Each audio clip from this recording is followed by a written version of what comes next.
Guys, কেমন আছো সবাই? আশা করছি খুব ভালো আছো। Welcome back to my channel smile ভূমি। আর আজকে সকাল থেকে আমার ছেলের মুডটা খুবই খারাপ। আজকে ও সকাল থেকেই যা যা কাণ্ড করে বেড়াচ্ছে আর যা যা কথা বলতেছে একদম আমার শুনে মাথা ঘুরে আছে। তো চলো তোমাদেরকে দেখাচ্ছি ওর মনটা খারাপ কেন। কারণ ও আজকে দিদুনের বাড়ি যেতে চাইলো আর আজকে প্রচণ্ড গরম করতেছে আর আমিও নিয়ে যেতে পারবো না, কারণ এই কিছুদিন আগেই ও দিদুনের বাড়ির থেকে ঘুরে আসলাম। তার জন্য যাইতেই ইচ্ছে করতেছে না, প্রচুর রৌদ্র করতেছে। তো বললাম যে পরে যাব, তো কিছুতেই মানতেছে না। তারপরে ওর মনটা ভীষণই খারাপ, বারবার একটা কথা জিজ্ঞাসা করতেছি, ঘুরে ফিরে ওই দিদুনের বাড়ির কথা বলতেছে। চলো, ও রাগ উঠে ঘর থেকে বেরিয়ে গেছে, বেরিয়ে ঠাকুর ঘরে খেলা করতেছে। চলো তো চলো দেখাচ্ছি। তোজো, তোজো, क्या कर रही हो अभी तू? अच्छा, বাচ্চা শোনা, তুমি এখানে রাগ করে বসে আছো কেন?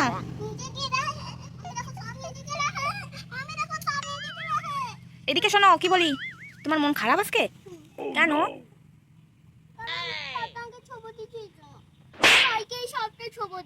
তো বোকা, এসব কথা বলা যায় না। বোকা তুমি নাকি একটা?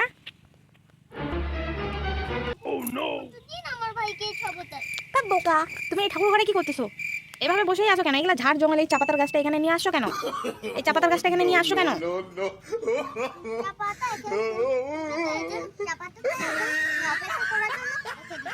তাই? চলো আসো, বাড়িতে চলো। কেন ভাল লাগে না? মন খারাপ কেন?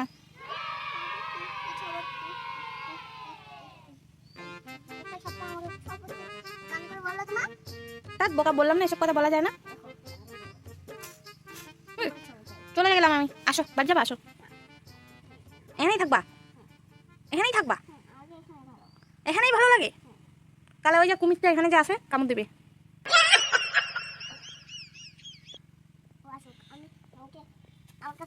লাঠি আছে? লাঠি দিয়ে কুমিরটাকে মারতে মারতে শেষ করে দেবো।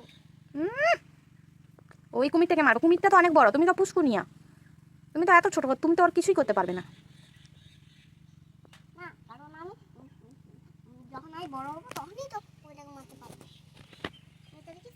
এই দেখো, বাবা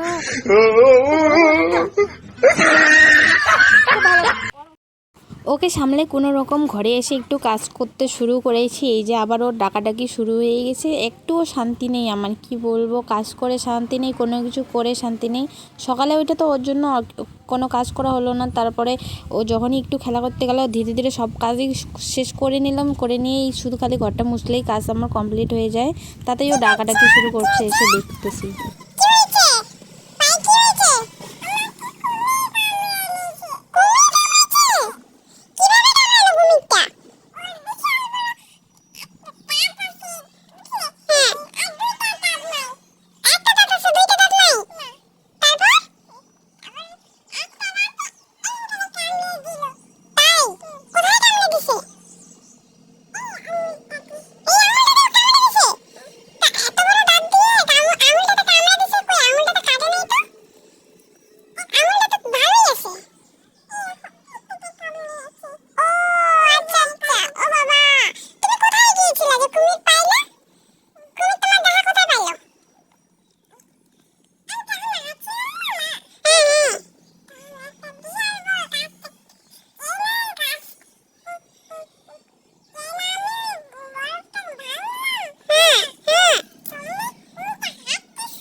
দেখতেই পেলে সারাদিনটা আজকে ওর মনটা ভীষণই খারাপ, কোনো না কোনো বাহানায় আমাকে খালি বাইরে ডাকতেছে, ওর কাছে ডাকতেছে ওর সঙ্গে খেলা করার জন্য। তার জন্য ভাবলাম যে কেন না ওর দিদুনের বাড়ি যাইতে পারলাম না, তো তার জন্য ওর মাসিকে আমাদের বাড়িতে ডেকে নেই।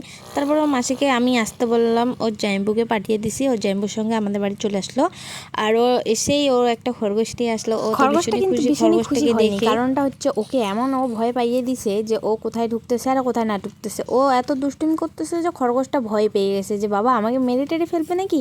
তার ভয়েতে দেখো খরগোশটা একদম জঙ্গলের ভিতর ঢুকতেছে। এরকম ছেলে ফেলেকে নিয়ে কিভাবে তুমি বাড়িতে শান্তি মতো কাজ করবা? দেখো তো বাড়ির পাশেই এমনিতে রাস্তা, আর বারবার খরগোশটা যখন ছিল না তখন চুপচাপ বাড়িতে বসেছিল, মন খারাপ ছিল, কাঁদছিল, তাও ঠিক ছিল। কিন্তু এখন খরগোশটা নিয়ে এসে দেখো জঙ্গলের ভিতরে ঢুকতেছে, রাস্তায় যাচ্ছে, কি বলবো। সারাদিনে কিন্তু অনেক রৌদ্র করলো, কিন্তু এখন বিকেলবেলাটা ওয়েদারটা এতই ভালো, কি সুন্দর আকাশটা করতেছে, আর আকাশের মধ্যে রামধনু উঠছে, কত সুন্দর লাগতেছে। চলো তোমাদেরকে দেখাচ্ছি। তার আগে দেখো এর কাণ্ডগুলা দেখো তোমরা একবার, এর কাণ্ডগুলা কোথায় উঠতেছে। এই জায়গাটা থেকে যদি একবার পিছলায় পড়ে যায় তাহলে ওর অবস্থাটা কি হবে বলো তো। এখানে উঠতেছে, এতবার বলতেছি বাবু যাস না, বাবু যাস না, ও একাই ঠিক চলে আসবে। ও এখন একটু রেস্ট করতে গেল, করুক, তারপরে যখন ও রেস্ট করা শেষ হয়ে যাবে তখন ও ঠিক চলে আসবে, দেখিস। তাও আমার কথা শোনার মানুষ বটেই, ও তো যাবেই। গিয়ে ধরতেছে, ও তো পালিয়ে যাচ্ছে, এ তো ধরতে পারতেছে না। আর জায়গাটা কত জঙ্গল, এখানে পোকামাকড় থাকতে পারে। তারপরে আমি ভাবলাম যে আমি গিয়ে ধরে দিই, কারণ ও তো ছাড়বে না, যতক্ষণ না ধরবে ততক্ষণ ও ছাড়বে না। তারপরে আমি ওকে ধরে নিলাম খরগোশটাও কিন্তু ভীষণই চালাক, কত ভিতরে ঢুকতেছে, আমি ধরতেই পারতেছি না, একদম আমি ধরতে পারতেছি না, তো ও পুস্কু হয়ে ওকে কি ধরবে।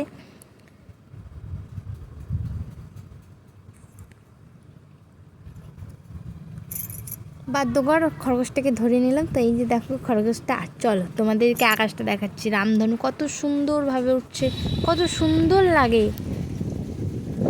দেখো কত সুন্দর। অনেক দিন পর আজকে আমি এই রামধনুটা দেখলাম, ভীষণই সুন্দর লাগতেছে।